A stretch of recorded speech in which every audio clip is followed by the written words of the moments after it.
Bon, ben, on va pas tarder. Là, je vois déjà Monsieur Norman qui est avec nous. Monsieur Norman, vous pouvez prendre la parole, vous présenter, et puis on va rentrer dans le vif du sujet. Bonjour à vous. Merci. Vous m'entendez bien? Ouais, en tout cas, moi, je vous entends. Si les autres entendent Monsieur Norman, faites juste un petit signe de main, mais moi, je vous entends en tout cas. Parfait. Je remercie tout d'abord l'ICF pour l'invitation à échanger. C'est une très bonne chose. Ce type d'espace est vraiment une très bonne chose pour échanger les idées et pour débattre sur ce sujet-là qui nous touche tous au plus profond de nos cœurs. Je remercie l'ensemble des personnes qui sont ici. J'espère qu'on pourra avoir des échanges instructifs et apaisés surtout. Voilà. Je me présente. Je m'appelle Norman Ishimé. Je suis secrétaire général d'une organisation de droit belge qui s'appelle Jambo, Jambo ASBL. C'est un mouvement de la société civile composé principalement de jeunes d'origine rwandaise. Et on est basé à Bruxelles en Belgique, en Europe.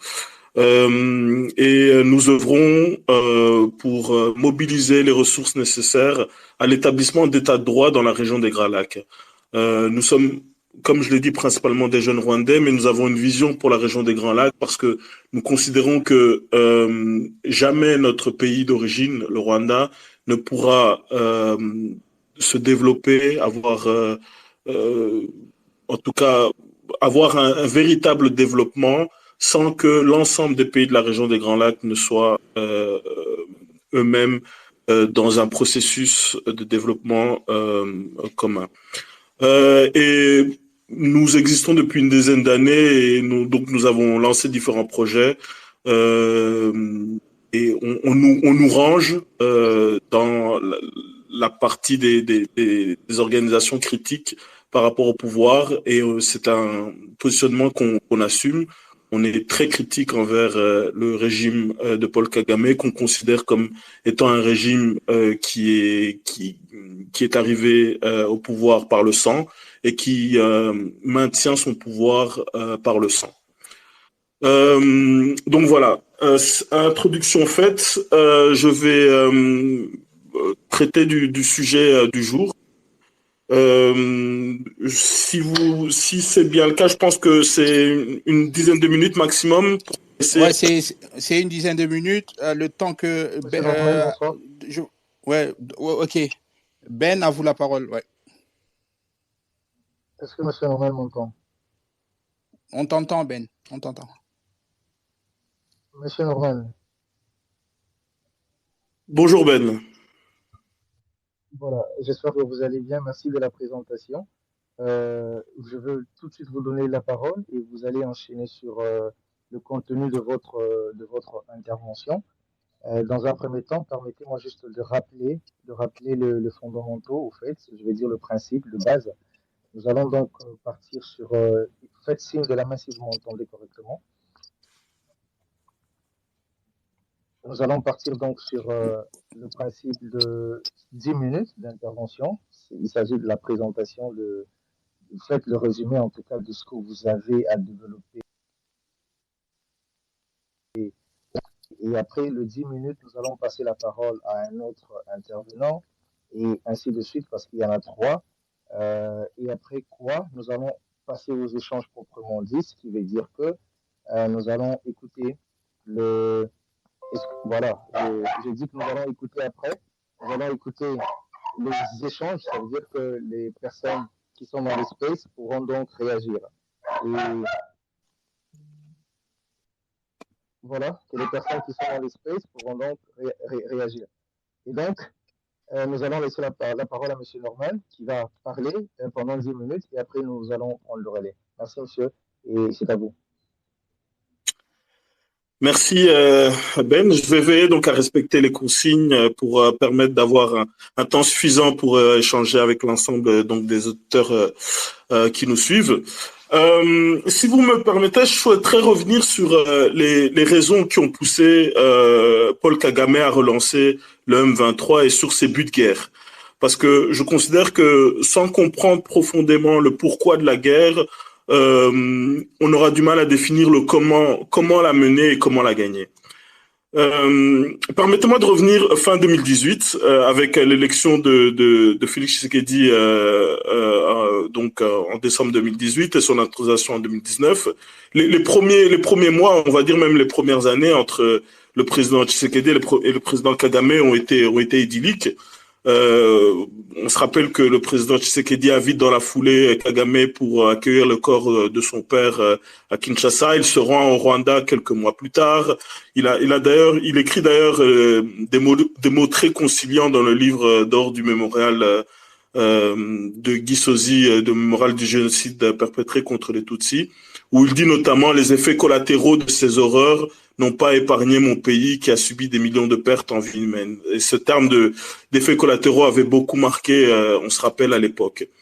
Mais le plus important, c'est qu'il relance la coopération militaire entre les deux armées. Et c'est ce qui a importé le plus à Kagame. Il y a une nécessité absolue pour Kagame de sécuriser les mines et surtout les routes d'approvisionnement donc de ces mines qui se trouvent au Congo vers le Rwanda. Et donc c'est pour ça qu'il est important pour Kagame d'avoir constamment des armées qui sont positionnées au Congo.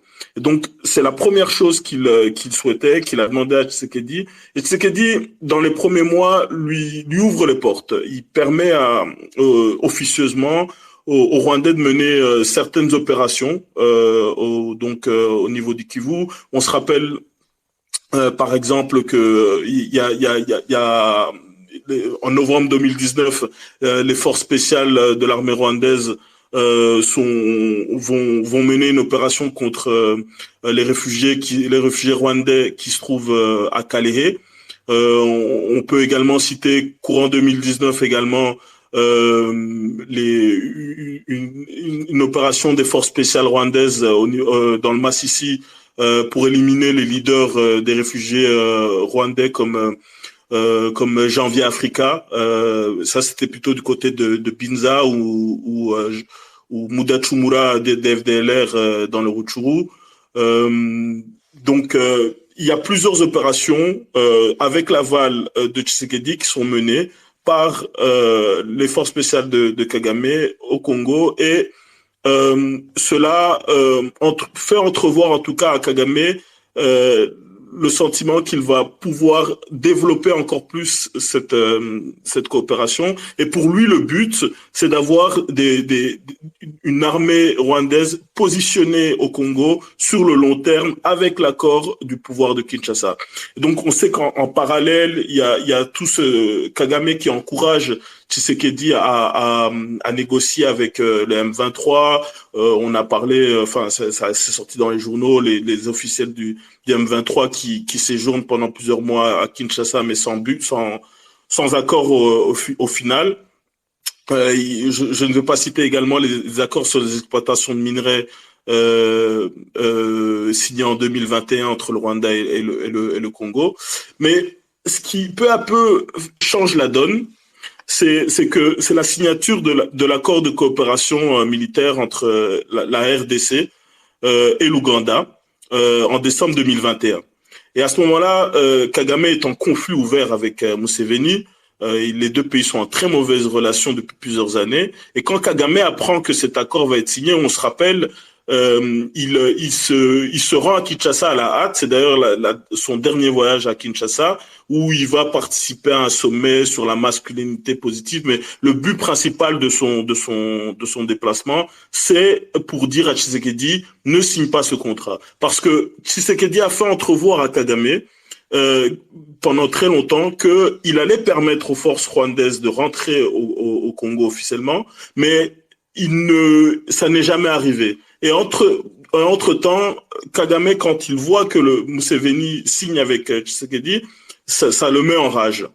Et de l'autre côté également, on voit que il y a un accord qui plus ou moins officieux avec les Burundais également au Sud Kivu qui permet aux, aux forces burundaises de rentrer au Sud Kivu. Et tout ça fait fulminer Kagame parce que pour lui, le plus grand danger en fait qu'il entrevoit dans ce qui est en train d'évoluer, c'est que les routes que les Ougandais sont en train de construire dans le nord Kivu, avec un très gros investissement, plus de 300 millions, peuvent être des routes qui peuvent remplacer les routes principales des minerais qui transitent principalement par le Rwanda. Et c'est quelque chose qu'il entrevoit en tout cas comme un danger stratégique pour le Rwanda. Même chose pour le chemin de fer qui va être construit et qui va relier donc le Congo au Burundi et ensuite à la Tanzanie. C'est quelque chose qui fait dire à Kagame en fait, ils sont en train si ces deux projets aboutissent, moi, je vais me retrouver comme le dindon de la farce. Et c'est là, en fait, que petit à petit, le Kagame décide de réactiver le M23. Et en parallèle, parce que Kagame n'est pas fou, n'est pas bête, il décide de normaliser les relations avec Museveni et avec Ndayishimiye parce que il n'aurait pas pu mener 3 fronts à la fois.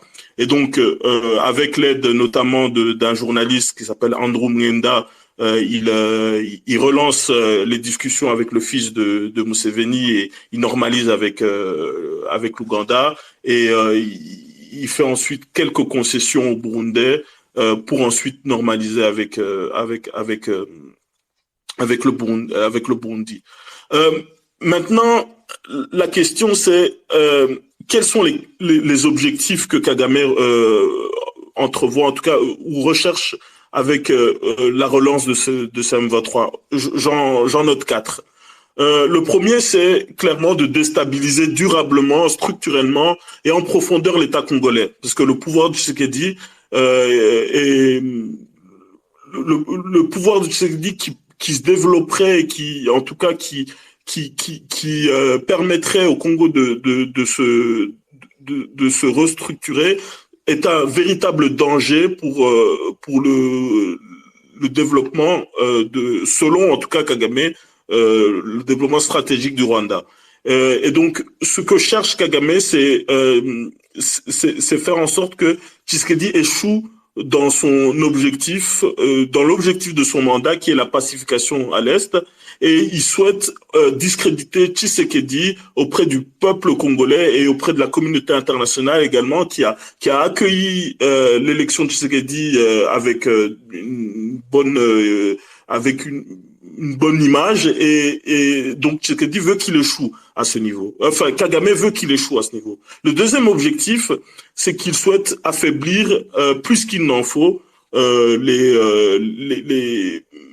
organisations politico-militaires de réfugiés rwandais qui sont au Congo, comme le FDLR. Même si la FDLR est fortement affaiblie depuis plusieurs années, la sympathie des populations hutus congolaises et je dirais même des bantous congolais et le vivier énorme de développement au sein des réfugiés rwandais est un danger permanent pour Kigali. Ils savent que en 6 mois sans déstabilisation avec un soutien étatique, le FDLR pourrait lever une armée de plusieurs dizaines de millions capable de déstabiliser leur régime. Le troisième objectif, c'est évidemment d'installer durablement le M23 dans cette région pour assurer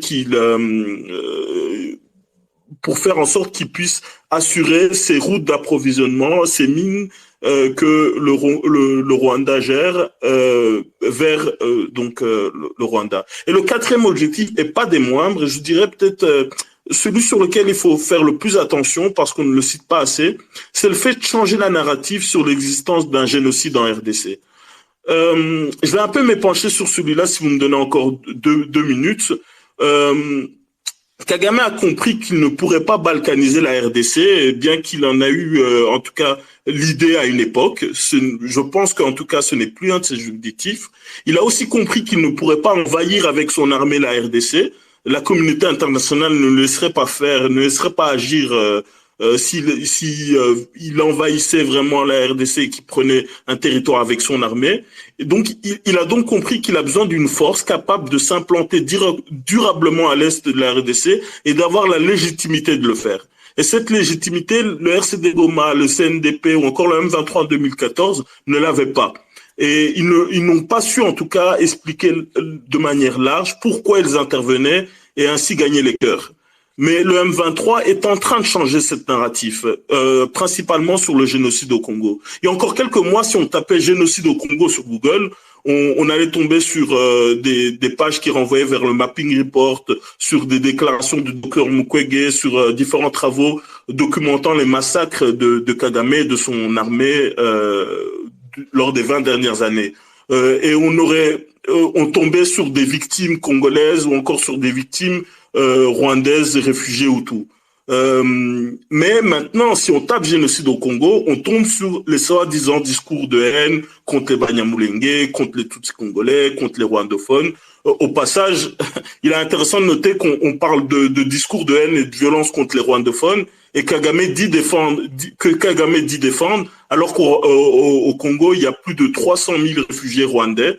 En tout cas selon le décompte du HR en 2015, et il y en a même beaucoup plus. Et on se demande si ces Rwandais réfugiés ou tous sont comptabilisés parmi les rwandophones que Kagame dit vouloir sauver, sauver d'un génocide. Enfin, passons. Donc pour revenir à la narrative sur le génocide, je conclurai en disant les Congolais doivent être très vigilants sur cette narrative qui est en train de s'implanter, de changer, d'évoluer, de s'imprimer dans les esprits. Parce que si cette narrative prend et s'imprime véritablement, le peuple congolais sera à tout jamais étiqueté de cette marque de génocidaire. Et les médias et les membres de la communauté internationale changeront d'approche et de discours sur le drame que le Congo vit depuis 20 ans.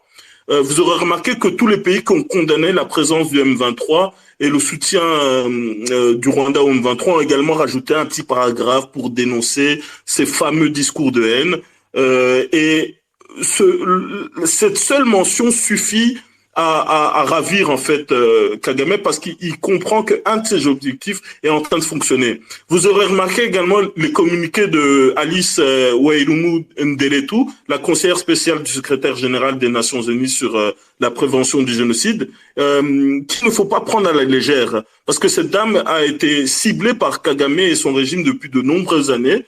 Bien que ce soit une personne respectable, son bureau comme elle-même sont véritablement sous influence de Kigali. Elle sort ses communiqués alarmants à partir d'informations manipulées et concoctées par Kigali. Elle n'a jamais mis les pieds à l'est du Congo. Pourtant, elle sort des communiqués régulièrement pour dire qu'il y a une idéologie génocidaire qui est en train de monter au Congo. Et si Kigali arrive à imprimer au sein de la communauté internationale que le peuple congolais est sur le point de commettre un génocide, aucune puissance étrangère n'apportera son aide à Tshisekedi.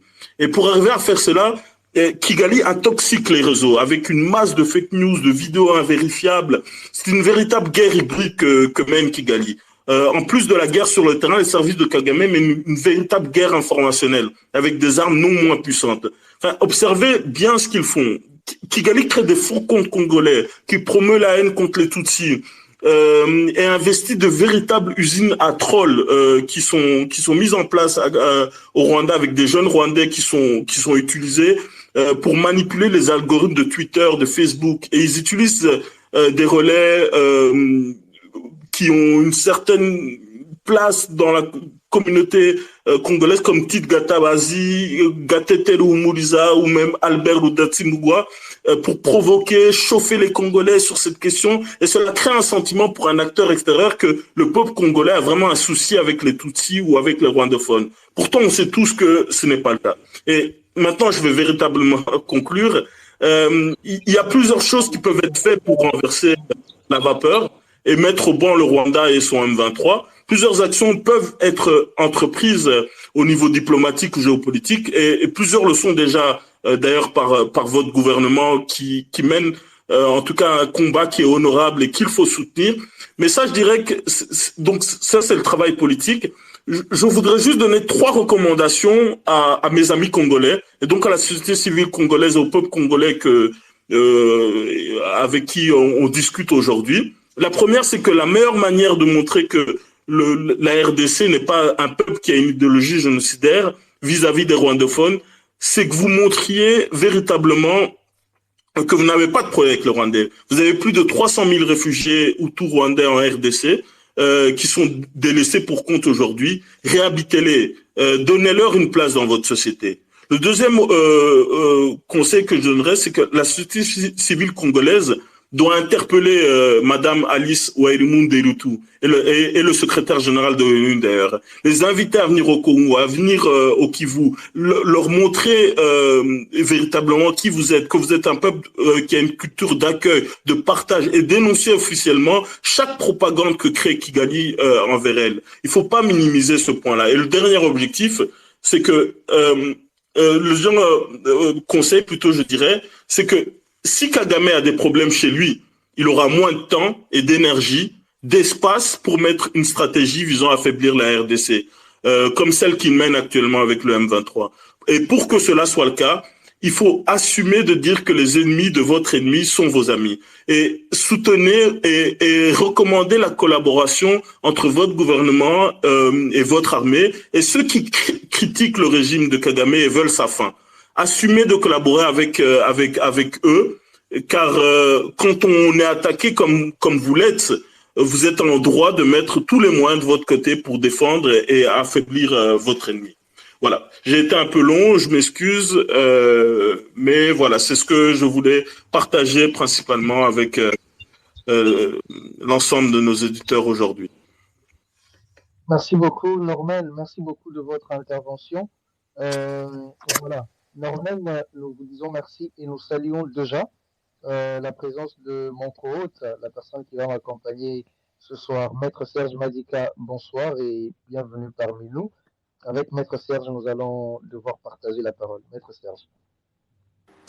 Bonsoir Ben, merci. Bonsoir à toute la communauté ICEF. C'est un plaisir de se retrouver encore ce soir. Ça faisait longtemps. Après un long moment de silence, de calme, on revient parce que, bon, après, la situation dans l'Est du pays nous oblige à revenir. Donc, merci beaucoup Ben. À toi la parole.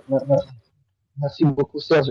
Nous allons relancer Norman. Norman, vous avez évoqué toute l'historique. Vous avez commencé, si je peux me permettre de faire un petit résumé de votre discours, enfin de votre intervention de tout à l'heure, parce que vous avez évoqué le fait que dès l'arrivée de Félix Tshisekedi aux affaires, il a tendu la main au président rwandais Kagame, avec lequel il a signé des accords, et Kagame qui pensait vraiment que son armée devrait rentrer en RDC, n'a pas digéré le fait que Tshisekedi se soit tourné aussi vers les Ougandais.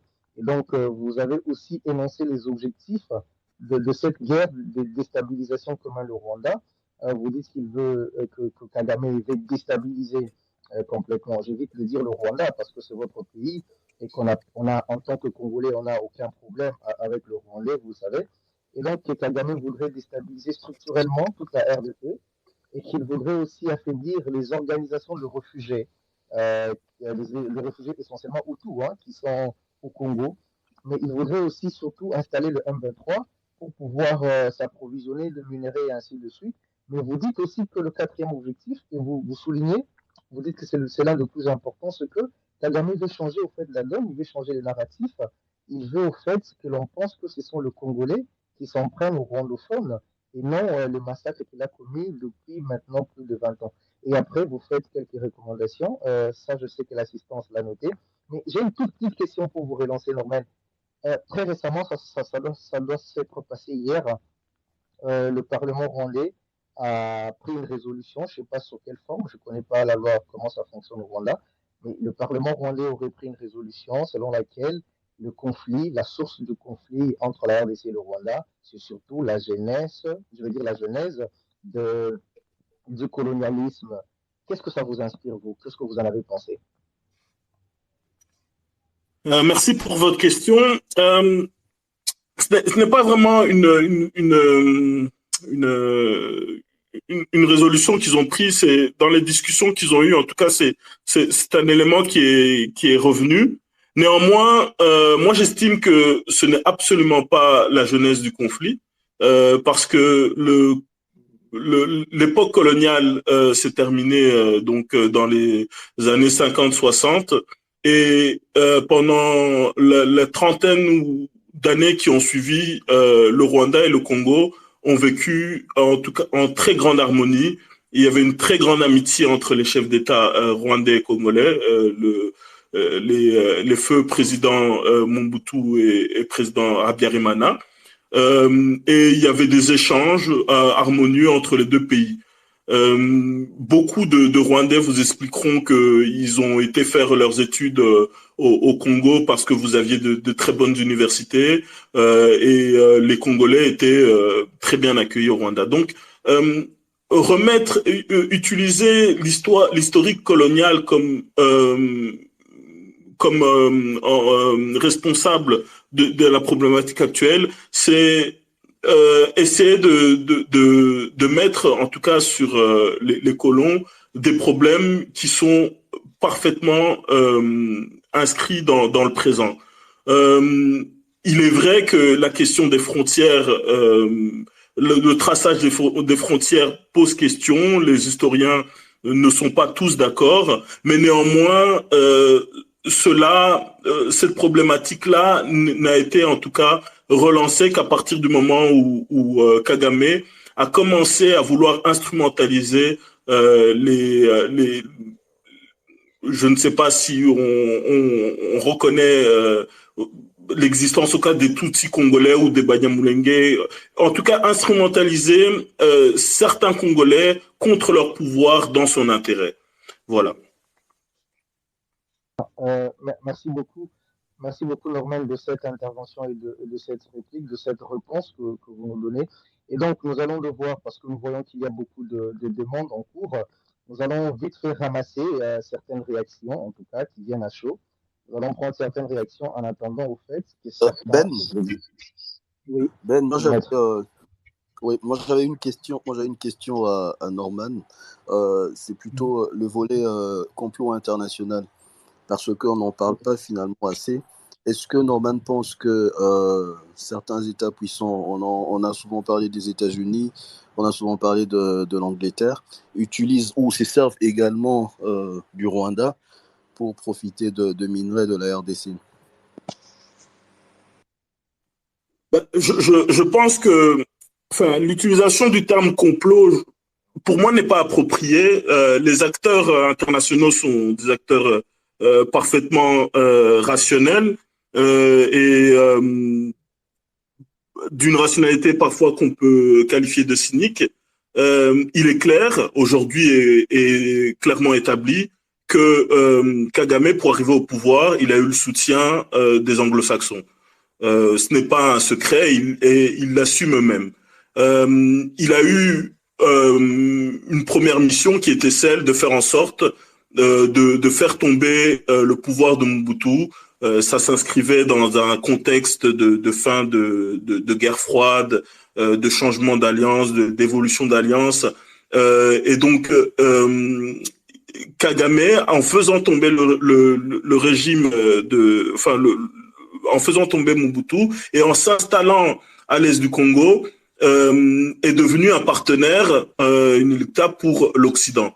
Et en réussissant à développer ce partenariat, qui a permis en tout cas aux anglo-saxons, aux États-Unis, aux Anglais de continuer à pouvoir avoir un accès aux minerais du Congo qui sont essentiels pour leur économie. Tant que ce partenariat fonctionnera pour eux, tant que Kagame continuera à être le principal, en tout cas la personne la plus fiable pour continuer ce partenariat, je pense que ils le soutiendront, parce que la priorité de ces pays et de chaque pays, c'est de regarder ses intérêts.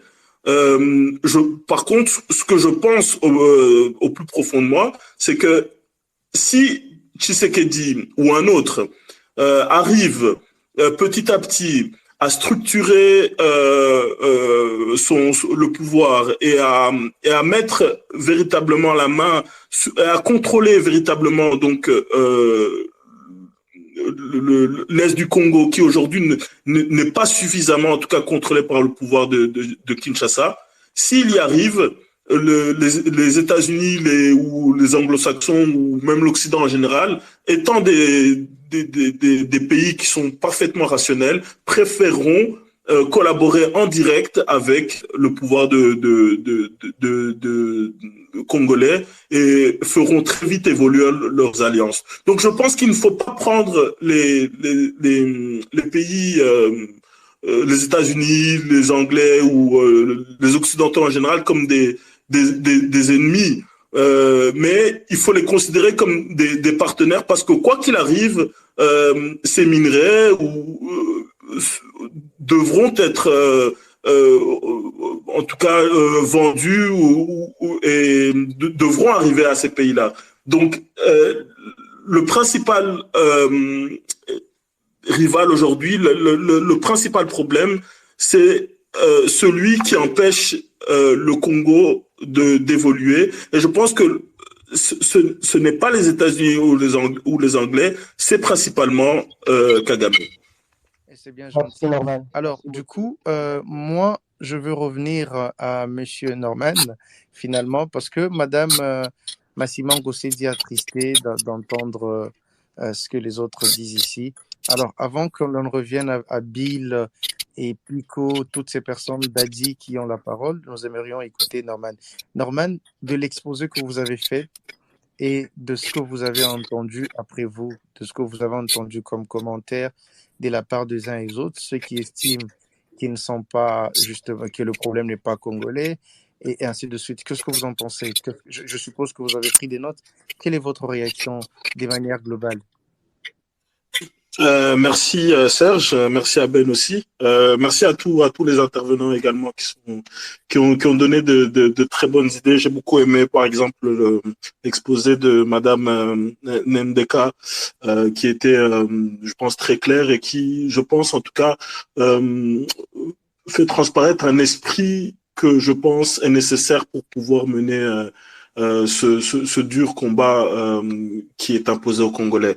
Je vais répondre à quelques questions qui m'ont été posées, notamment de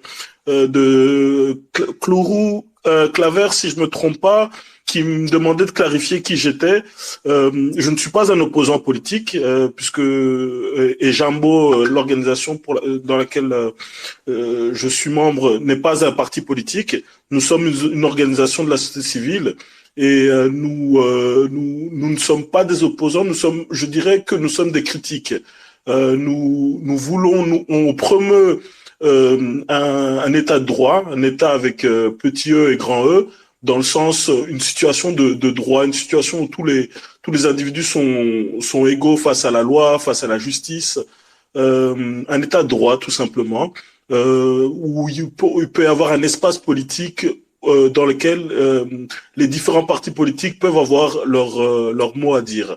Ce qui n'est pas le cas aujourd'hui au Rwanda. Donc on promeut cette situation, mais on n'a pas vocation à prendre le pouvoir, c'est ce qui nous différencie d'un parti politique.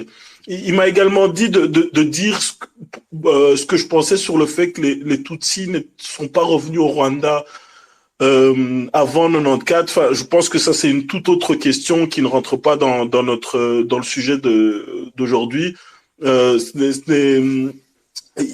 Effectivement, il y avait des tensions entre Hutus et Tutsis depuis qui sont centenaires, qui sont qui sont même avant l'arrivée de l'époque coloniale. Mais ce n'est pas parce qu'il y avait des tensions au Rwanda entre Tutsis et Hutus qu'il faut faire le parallélisme avec la RDC. Les tensions entre Tutsis et Hutus au Rwanda prennent leur racine au Rwanda et ont une toute autre explication que la problématique que les Tutsis au Congo ont. Je vais également répondre à Monsieur Émile Mouillet qui a fait un historique des conflits interethniques congolais que je ne vais pas remettre en doute. Je ne suis pas historien, mais il semblait en tout cas connaître son sujet. Mais cela ne répond pas du tout en fait à ce que j'ai dit. Moi, j'ai parlé des relations entre Rwandais et Zaïrois et Congolais, donc entre 1960 et 1990. Le Rwanda ne s'est pas mêlé des problématiques intercongolais. Les problématiques intercongolais sont larges. Madame Ndeka l'a dit, vient de le répéter. Et vous avez une centaine d'ethnies. Donc,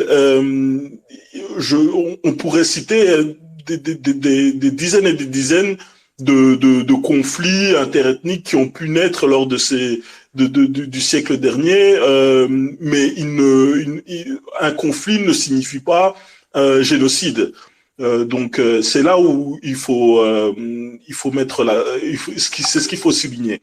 Donc le Rwanda n'est pas intervenu dans les conflits intercongolais en les compliquant et en les faisant s'empirer entre 1960 et 1990. Par contre, quand Kagame a pris le pouvoir, Kagame a instrumentalisé les conflits intercongolais et il les a instrumentalisés afin dans une visée géopolitique, afin de trouver des arguments pour armer des milices lors de ces 20 dernières années de taille critique capables de déstabiliser l'État congolais. Et il y est arrivé. Le Rwanda, il faut quand même noter, c'est un fait majeur, je pense, qui veut tout dire, que toutes les milices congolaises, comme l'ont essayé d'expliquer Monsieur Mouillet et Monsieur Claver, qui en tout cas pensent que des milices comme le M23, le CNDP ou le RCD Goma sont congolaises, elles ont toutes eu à leur tête des généraux qui ont combattu dans les rangs du FPR pour la prise du Rwanda. Donc, Sultani Makenga, Bosco Ntaganda, Laurent Nkunda et d'autres ont tous, en tout cas, combattu dans les rangs du FPR pour la prise du Rwanda. Donc, clairement, ces organisations ont une origine rwandaise et ont été mis en place, ont été développées, armées pour les intérêts de Kagame. Parce que Kagame, il faut bien le souligner, il n'a pas, il ne défend pas les Tutsis. Il ne défend pas non plus les Banyamulenge, ou que ce soit les Tutsis du Rwanda ou du Congo. Monsieur Kagame, en tout cas, a ses propres intérêts. Enfin, on peut citer par exemple en février 2019, l'armée de Kagame qui a fait un carnage dans le camp congolais, qui soi-disant en tout cas comporte des dizaines de milliers de Tutsis congolais à Kiziba. L'armée rwandaise a fait un carnage parce que les réfugiés avaient demandé à avoir des meilleures conditions de vie. Et ils sont rentrés, ils ont tiré de manière indéfinie et ça a été rapporté par toutes les organisations de défense des droits de l'homme comme Human Rights Watch. Ce qui montre que en fait Kagame en a que faire en fait de ces réfugiés. Simplement, il en a besoin dans sa narrative où il explique que c'est un défenseur des Tutsis rwandais comme congolais. Donc voilà, c'est ce que je voulais souligner par rapport aux interventions des différentes personnes qui se sont qui ont réagi par rapport à ma première intervention. Merci beaucoup, Monsieur Norman, de cette réaction. Nous vous gardons, nous savons que vous êtes avec nous encore pour un long moment. Serge Tchani. Non, mais ça va, je pense qu'on peut faire circuler la parole. Comme ça, on donne la parole à un peu plus d'auditeurs, parce que le premier space de la semaine passée, tu avais promis cela justement, Ben. Tu avais dit qu'au deuxième space, on donnerait la parole à beaucoup plus de gens. Donc, je pense que oui, on fait circuler la parole. Merci Serge, merci. C'est vrai que j'avais promis on va faire parler tout le monde aujourd'hui et je compte bien tenir mes promesses. Monsieur Bill, vous avez la parole, Bill, mais Bill Mokelwa. Faites l'effort d'être bref, s'il vous plaît, et concis. Après, Bill, nous prenons Dadi. Je ne vous oublie pas, Dadi. Bill, s'il vous plaît, un peu plus rapidement. Oui, bonsoir. Merci de m'avoir accordé la parole. En fait, si vous m'attendez, je vais pas intervenir, je vais pas faire de commentaires. J'ai juste quelques questions à poser à votre invité. Donc, je vais directement pour gagner du temps. Et si vous le permettez à la fin, vous pourriez juste m'accorder 30 secondes, voire une minute, pour que je fasse un petit commentaire par rapport à ce qu'il aura dit. OK? C'est bon? Allez-y, posez vos questions. Voilà. Norman va prendre des notes. D'accord, ok. Monsieur Norman, vous avez dit, quand je vous ai écouté, en fait, je vais vous poser 4 questions. Dans la première question, vous avez parlé des Bantous. Quand je vous ai entendu au début, vous avez parlé des Bantous et ces discours, je l'attends souvent de certains Rwandais. Je ne dis pas tous les Rwandais, mais je l'attends de certains Rwandais, par exemple Faustin Twigiramungu. Il y a une certaine bantouisation de la RDC chez certains Rwandais. Donc, du coup, j'aimerais vous poser la question de savoir, selon vous, qui est bantou et qui ne l'est pas. Comment vous reconnaissez que tel est bantou et tel ne l'est pas? Ça, c'est la première question. Donc, la deuxième question, vous avez parlé d'Alice Wairimu-Nderitu, la conseillère spéciale de l'ONU pour la prévention du génocide. Vous avez dit que, donc, vous avez remis en cause le fait qu'elle a décrit qu'il existe un climat où, je ne sais pas, des germes de génocide contre les Tutsis congolais à l'est de la RDC. Et en disant cela, vous avez dit qu'elle a fait ses rapports alors qu'elle n'a même pas été à l'est de la RDC. Et du coup, j'ai envie de vous demander, vous aussi, est-ce que les choses dont vous parlez avec certitude, est-ce que vous étiez aussi à l'est de la RDC? Voilà, ça c'est la deuxième question. La troisième question, selon l'ancien ambassadeur du Rwanda, Vincent Karega, je cite les chiffres qu'il avait donnés parce que ces chiffres avaient été repris par le gouvernement congolais, même si on peut remettre en cause sa parole à lui, mais le gouvernement a semblé corroborer ses propos. Et l'ancien ambassadeur du Rwanda avait dit que plus de 12 000 FDLR ont déjà été rapatriés et réintégrés dans la société rwandaise depuis 2001. Là, je cite ses propos, en fait. Et le gouvernement congolais n'a pas remis en cause ces chiffres.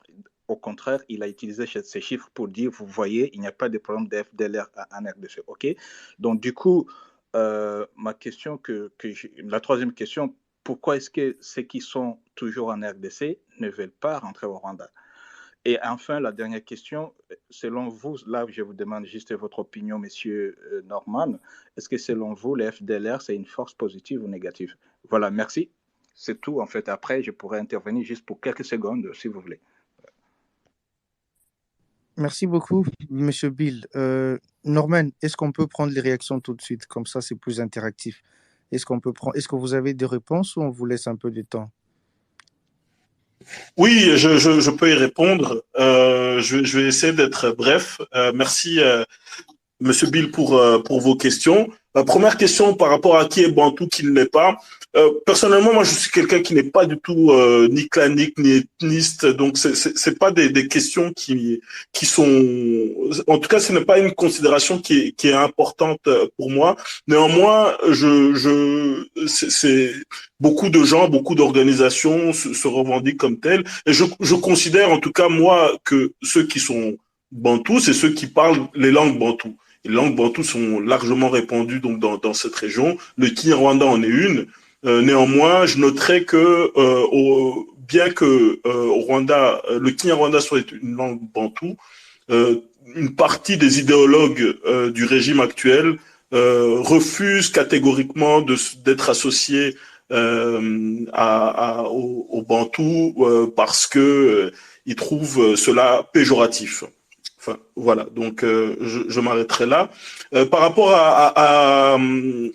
au fait que suis-je en RDC ou pas, donc je parle aujourd'hui au nom mon organisation, Jambo SBL, qui a des membres en RDC, qui a envoyé plusieurs membres en RDC lors des dernières années. Donc moi, actuellement, non, je ne suis pas en RDC, mais nos remontées, le travail que nous faisons fait que je peux parler avec une certaine certitude de ce que je connais. C'est aussi des sujets que l'on suit depuis plus de 10 ans. Donc voilà, c'est pour ça que je considère que ce que je dis, en tout cas, a un certain poids. Par rapport aux chiffres de monsieur Vincent Carrega, les plus de 12 000 FDLR rapatriés et insérés dans la société rwandaise, je ne vais pas dire que ce chiffre est faux. Effectivement, un très grand nombre d'anciens FDLR sont rentrés au Rwanda. Donc ça, c'est vrai. Donc peut-être que le chiffre de 12 000 est vrai. Néanmoins, il faut noter que le HR, donc je l'avais dit tout à l'heure, avait comptabilisé plus de 285 000 réfugiés rwandais et considérait que ce chiffre était assez bas par rapport au véritable chiffre, puisque beaucoup n'avaient pas voulu venir se recenser. Donc, les 12 000 sont presque anecdotiques par rapport à la réalité. Et pourquoi le reste ne rentre pas? C'est tout simplement parce que les conditions au Rwanda le Rwanda aujourd'hui est un pays qui est où il y a un ethnisme systémique, où il y a où il n'y a pas de justice, où les gens qui rentrent au Rwanda sont souvent tués ou alors emprisonnés. Donc il n'y a pas de justice pour ces gens-là. Donc quand ils voient ceux qui sont rentrés, leur situation, ils préfèrent encore continuer à errer dans une situation précaire au Congo, dans les forêts, plutôt que de rentrer vers une situation, une mort certaine au Rwanda. Et donc, c'est pour ça que des organisations de défense des réfugiés demandent depuis plusieurs années, depuis presque 20 ans, un dialogue hautement inclusif avec l'État rwandais pour créer les conditions de retour de ces réfugiés. Donc, ils sont demandeurs de rentrer parce que ils savent que chez eux, c'est le Rwanda. Et donc, quel est mon avis par rapport au FDLR? Je pense que les FDLR sont une organisation, en tout cas, qui a permis de protéger les réfugiés rwandais, qui a défendu les réfugiés rwandais, parce que toutes ces milices qui ont été financées par le pouvoir de Kagame ont pris pour cible ces réfugiés rwandais. C'est largement documenté notamment dans le mapping report qui explique que on pourrait très bien reconnaître en tout cas les massacres qui ont été commis contre les réfugiés rwandais par le régime de Kagame comme un génocide devant la justice. Et donc, ces réfugiés-là se sont développés pour se protéger de ces attaques-là. Il faut bien noter que lors des 20 dernières années, pas une seule attaque des FDLR n'a été commise au Rwanda, ce qui montre que les FDLR ne sont pas une véritable menace pour le Rwanda. Contrairement à ce que Kagame dit. Les FDLR continuent inlassablement à demander un dialogue avec le pouvoir de Kagame, mais il est clair aujourd'hui que la propagande et le discours de Kagame a réussi à faire en sorte de mettre une étiquette sur les FDLR comme une organisation terroristes ou génocidaires ou quoi que ce soit, ce qui fait que leur appel au dialogue n'est pas entendu et soutenu par la communauté internationale. Dernier point, je dirais que Kagame et le régime de Kagame rajoute souvent l'adjectif génocidaire après FDLR, mais aujourd'hui, les FDLR, c'est des jeunes hommes de 20 ans, de 25 ans, de 30 ans, qui pour la plupart n'étaient pas nés en 1994. Donc, ils ne sont pas génocidaires. Et l'utilisation de cet adjectif est pour ce qu'on appelle en anglais du character assassination, pour les empêcher d'être audibles. Donc voilà. Le Rwanda aurait tout à gagner à créer les conditions de retour de ces réfugiés en acceptant de dialoguer avec les FDLR. Merci beaucoup. Merci Norman encore une fois pour cette promptitude au fait à répondre de manière assez Norman qui nous a fait l'honneur d'être avec nous du début à la fin. Nous allons le rappeler, M. Norman est un Rwandais vivant actuellement en Belgique où il a une association qu'il dirige. M. Norman, si vous prenez 3 minutes pour conclure, ça nous ferait le plus grand bien.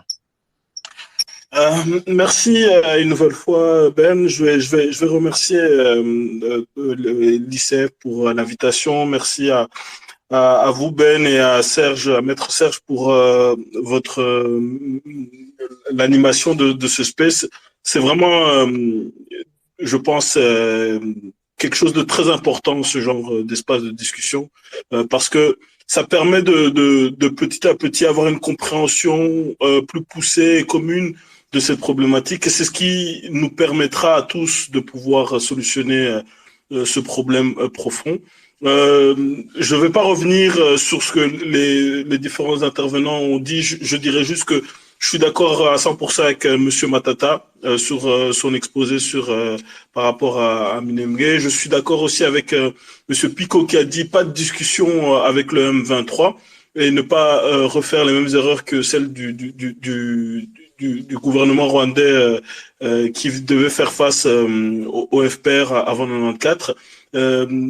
D'ailleurs, je commencerai à me poser des questions. Je commence à me poser des questions sur ces processus de Nairobi, ces processus de Luanda, et je me demande si ce n'est pas juste des instruments qui sont là pour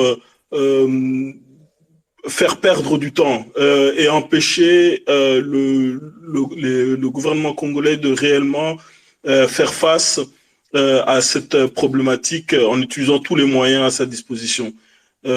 Parce que si on regarde la situation entre le début des discussions, enfin de ces processus, et aujourd'hui, le M23 a plus que doublé l'espace qu'il occupait. Enfin voilà, je pense que c'est une question qui mériterait encore pas mal de temps de discussion. Je conclurai simplement en répondant à la question de départ. Est-ce que le M23, est-ce que cette crise du M23 et du Rwanda est un mal congolais ou un complot international? Et je dirais que on y a répondu en fait avec nos discussions de ce soir. Ce n'est ni un mal congolais, parce qu'on voit que les Congolais ne sont pas un peuple qui a une idéologie génocidaire. Ce n'est pas un peuple qui veut exclure les Tutsis congolais, ni les Banyamulenge, ni les rwandophones. Ce n'est pas le cas. Ce n'est pas véritablement un complot international non plus. Pourquoi je citerai en fait Kagame pour expliquer cela. Dans un récent discours, il a, et dans un élan, dans un rare élan de sincérité, il a reconnu que les minerais congolais transitaient par le Rwanda. Mais il a dit oui, mais ils arrivent à Tel Aviv, ils arrivent à Bruxelles, ils arrivent à New York, ils arrivent à Paris, ils arrivent à Genève. Pourquoi on ne demande pas des comptes à ces pays puisque c'est eux qui profitent de ces minerais? Et en fait, on comprend là en fait que aujourd'hui le M23, cette crise du M23 est un moyen pour Kagame de peser sur le Congo et d'avoir un argument face à ces puissances pour dans le rapport de force qu'il veut mettre en place avec ces puissances.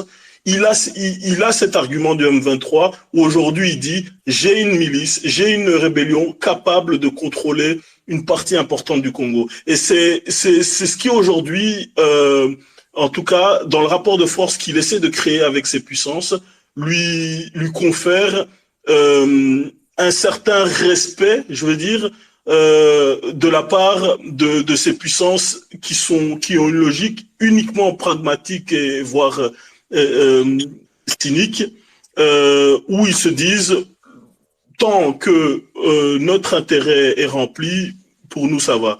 Donc le M23 n'a pas été construit à New York ou à Paris. Le M23 a été relancé à Kigali par Kagame dans son objectif, dans son intérêt d'avoir une mainmise sur le Congo et d'avoir un rapport de force plus important dans les discussions qu'il a avec les pouvoirs, les puissances internationales. Voilà, je m'arrêterai là. Je remercie une nouvelle fois donc tout le monde, ceux qui ont critiqué mes interventions et ceux qui les ont soutenus. Je remercie une nouvelle fois les organisateurs. Et je dirais que il y a quelque chose qui m'a fait chaud au cœur dans certaines interventions qui ont été faites aujourd'hui. C'est ce qu'on sent véritablement un élan puissant, fort de la jeunesse congolaise qui a décidé de se lever et de ne pas baisser les yeux face à cette injustice que